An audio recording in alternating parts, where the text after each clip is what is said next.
Alors justement, à ce propos, j'ai pas de questions précises là, mais il y en a beaucoup sur la différence d'approche entre mots croisés et c'est dans l'air. Ben, voilà. C'est dans l'air est un magazine d'éclairage d'actualité. Et dans la conception qu'en avait Jérôme Bellet, et c'est ce qui en fait le charme, la pertinence et le fait qu'il y a un ton qu'on ne trouve pas ailleurs, inclus mots croisés, hein, je le dis sans difficulté, c'est plus facile de présenter C'est dans l'air que de présenter mots croisés, bizarrement. C'est que il y a le critère le plus important dans la conception de l'émission qu'on a eu son producteur Jérôme Bellet, c'était de dire ça. Puisqu'il y a beaucoup de langue de bois dans les magazines d'information, que la parole politique s'est beaucoup usée, que les Français en ont un peu marre, qu'on nous disait oh là là, ça c'est des sujets qui intéressent personne. En gros, sur les magazines qui passent à 22h30, si vous ne parlez pas des putes, des Porsche, de la drogue ou de l'insécurité, personne ne regarde. Et que nous, par définition, notre champ d'investigation en émission quotidienne, il est beaucoup plus large. Je rappelle que, je le dis parce que ça vous concerne, vous qui nous regardez, le premier succès d'audience de C'est dans l'air, qui nous a fait comprendre qu'on allait faire une émission qui ne ferait pas entre 300 000 et 500 000 téléspectateurs, mais plutôt entre 1 million et 1 500 000, et parfois jusqu'à 2 millions, c'était une émission sur les 35 heures à l'hôpital. Les 35 heures à l'hôpital. Les deux sujets les plus chiants de l'histoire de l'humanité. Les 35 heures et l'hôpital. L'hôpital, c'est la mort, on ne veut jamais en entendre parler. Les 35 heures, bon voilà, une fois que la loi est votée, sauf à se battre pour des raisons idéologiques, hein, ce que je peux concevoir. Bon, alors, qu'est-ce qui fait que dans C'est dans l'air, on vient avoir une émission sur les 35 heures à l'hôpital?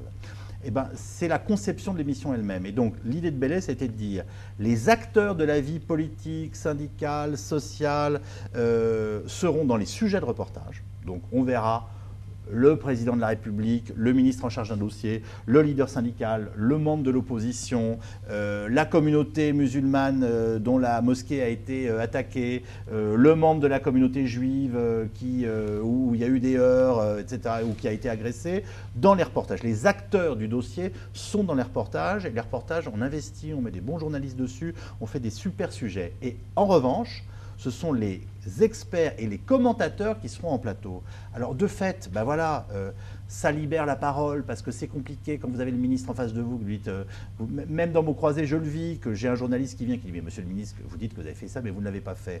Le ministre, et c'est normal, il va répondre en se justifiant, être obligé de manier une langue de bois qui va nous en faire... Ou quand ils sont entre eux, il y a un moment où j'arrive pas moi-même, qui essaie de faire de la parole un petit peu fluide et un peu carré pour qu'on comprenne les choses, à les déboîter de leurs réflexes. Et je dis ça très sincèrement, je me mets à leur place. C'est pas toujours facile de répondre aux questions des journalistes, surtout quand ils sont sur la sellette. Donc la qualité de conception de C'est dans l'air en fait une émission où ouf, ça passe comme ça, il y a une fluidité, une liberté de ton. Alors ça ne veut pas dire qu'il n'y a pas de liberté de ton sur Mots croisés, mais ça veut dire que c'est un genre forcément plus un peu compassé, traditionnel, parce que les acteurs de la vie politique viennent prendre la parole sur eux-mêmes.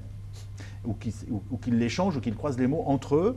Donc dans un cas, vous avez une émission de débat, au sens le plus classique du terme, ça s'appelle mots croisés, mais il faut qu'on continue à croiser les mots, et moi je pense que c'est très important, et là notamment sur le service public, et de l'autre côté, vous avez une émission d'éclairage d'actualité qui vous donne des clés. Alors pour le dire, moi je m'intéresse à la politique, je vote, je me sens concerné, là on vient de vivre un truc, je vais vous donner un exemple qui va faire bien comprendre les choses.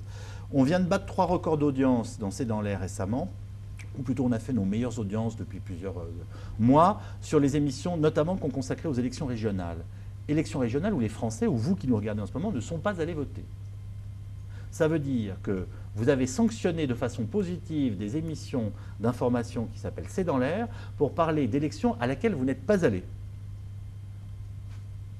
Ça veut dire que C'est dans l'air apporte quelque chose en plus.